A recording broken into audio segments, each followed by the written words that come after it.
dafa am joola moo tax ñu toog fi mais ñun ñi ñëpp kenn ñaanu fi yoon toog lu ñu gënaloon na ñu delloo suñu mbokk yi ñun ñu dem dox suñu soxla donc ñaanu ñoon fab tiis bu rëy bi coono bu rëy bi depuis 20 ans loolu lu am solo kaddu yu génn ni ñun duñu famille de victimes loolu ay kaddu yu taxawul yu amul la parce que ñëpp xam nañu ne école de football am na ci biir ñëpp xam nañu Michel qui était international sénégalais voilà kii mu ngi perte Moussa Diémé ñetti doomam kii mu ngi perte yaayam kii mu ngi perte magam ak doomam yi ñële ñu ngi perte seeni papa ak seeni yaay donc ñi fi toog yëpp dañu perte si Joola bi ay famille légitime lañu si 971 yi dafa am bureau communal bi fi njëkk a toog bureau communal bi man maa nekkoon premier vice-président bureau communal ci kaw loolu ñu créé association régionaux yi association régionale bu Ziguinchor moom moo nekk le directoire national des familles de victimes du Joola soo nee directoire national des familles de victimes du Joola mooy foo xam ne foofu la ñuy jël décision yi foofu la ñuy définir stratégie yi ñu koy doog a yóndee suñuy morom yu nekk au niveau national ñu mën ko matérialiser di bëgg a leeral monsieur Omar Diagne dafa ne moom moo nekk trésorier association nationale maa ngi leeral ni Omar Diagne récépissé mu ngi fii Omar Diagne musul nekk trésorier association nationale Omar Diagne commissaire aux comptes la woon association nationale te depuis bu mu jotee 40 millions yi nga xam ne association bi moo xeex pour que mu mën a jot 40 millions yooyu dafa jot xaalis bi mu won ñu ginnaaw depuis 15 ans kenn déggul Omar Diagne donc dafa wor famille te Omar Diagne posé wul benn acte pour xale yi comme ñun niñ ko nekkee di ko def pendant 20 ans Omar Diagne dimbalool benn famille de victimes jënd xaalisam mu yàq ko tey ministre de la République moo koy jox añ ak reer donc Omar Diagne kaddu yooyu mu wax kaddu yi mu tudd si cadre moom mooy trésorier nekkuloon trésorier te en tant que commissaire aux comptes musul bind benn PV te musul teg benn acte pour dimbale njabootu Joola Omar Diagne nee na nañu dissoudre association nationale li mu tekki dafa simple ce qui signifie que jabaram ak ñetti doomam yi bokk si Joola bi amuñu njëriñ je m'excuse du terme de le dire moom moo ko tudd donc loolu la signifié ñooñu dee nañu amuñu benn njëriñ seen mémoire amul njëriñ 2000 victimes yu nekk toujours au fond de l'océan amuñu njëriñ donc kàddoom loolu la tekki kilifa réew mi kilifa bu toll ni président Macky Sall mu joxe ay objectifs ak ay dire ay délais en termes d'atteinte des objectifs pour Mémorial Musée mu ne le 26 septembre moom dina ñëw Ziguinchor pour ñëw inaugurer Mémorial Musée bi en même temps que commémoration bi loolu contrat d'objectif la bu joxee objectif boobu instruction yooyu ministre am de la culture bu tudd Abdoulaye Diop et que tey ñu constaté ñun ñëpp que Mémorial Musée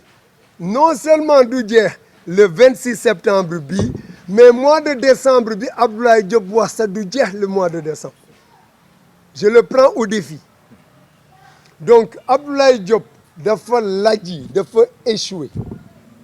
encore une fois kilifa bu tollu ni président de la république bu la joxe objectif da ngay atteindre objectif bi nga réaliser ko parce que moom dafa am ambition si cadre Joola bi mu bëggee jagleel famille bi addina bi yëpp ñu ngi séntu mémorial bi 12 nationalités ñu ngi séntu mémorial bi ñëpp a ngi ñëw pour fekkee inauguration bi Abdoulaye Diop mënul réaliser ambition président bi et l'ambition du monde entier loolu échec bu lamentable la bi ko tubaab di tuddee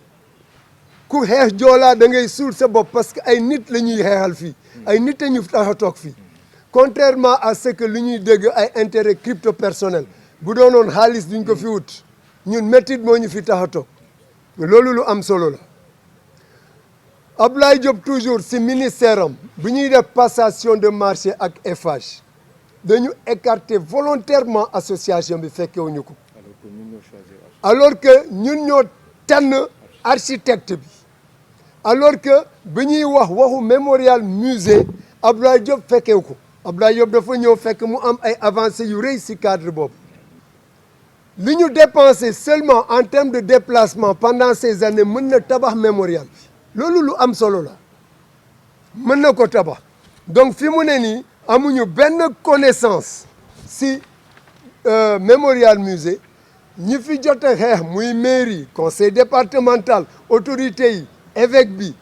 imam yi association yi gouverneur ñi fi jot a xeex yëpp pour mémorial bi kenn amul kayit pour justifier mémorial bi ñaata la jar nan lañ ko tabaxee te dañ ko soxla am na ay rescapé nañ leen fa dugal am na famille de victimes yi nañ leen fa dugal dañu jàng am nañu compétence ay docteur ay master ay licencié ñoo fi ne donc du question xam-xam te boo jëlee quelqu'un par exemple un orphelin un rescapé ou une famille de victimes nga dugal ko si mémorial bi pour mu liggéey mooy gën a xam le pourquoi mu nekk foofu parce que am na sentiment bi métit bi mi ngi ci moom que ngay jël koo xam ne yaayam deewu fa papam deewu fa xamul sax lan mooy mémorial bi xamul luy objectif xaalis moo ko fi indi nga ko fay liggéeyloo lobbying boobu nga teg lobbying bi du jàll et que ñëpp ñoo xam ne dañu lallu si ginnaawam dañuy sonal seen bopp parce que ñoom ñëpp identifier nañ leen xam nañ leen lu ñu leen di ñaan mooy nañu arrêté naan deret suñu victimes yi dafa ruslu donc président son excellence Macky Sall ñu ngi lay gërëm di la sant ku ñu dimbalee ñu tudd la ñu gërëm la ku ñu dimbalewoon mënuñu la tudd di gërëm tamit madame la ministre Aminata Assome madame la ministre maa ngi lay xamal ni sa nomination au grade au titre de marraine association bi dafa créer ay jaloux parce que ñu bëri tey bëgg nañu nekk sa place waaye niroo ñu ak yow dañ leen wutee parce que ñun nite la ñu gis ci yow ñu gis ci yow nit bu humble ñu gis ci yow nit boo xam ne yaay nga xam ne dafay sentir lu doomam li ressentir nit boo xam ne da ngay comprendre lan la nit ñi di endurer souffrance bi nga koy dund ak ñun marraine bu exemplaire boobu ñu ngi koy doog a gis ci yow bu amee nag ku mu metti affaire am la on est libre de choisir qui on veut comme marraine wala comme parrain voilà loin des considérations politiques nekkuñu ci cadre boobu mais nit boo xam ne daf ñuy jàppale donc on est libre de la prendre ñu ngi koy gërëm di la sant ñu ngi lay gërëm di la sant madame la ministre di la ñaanal yàlla li ñu yéenee ak li nga bëgg pour association bi yàlla na ko yàlla def ndax ñun ñu mun a génnee suñu bopp ci ndox mi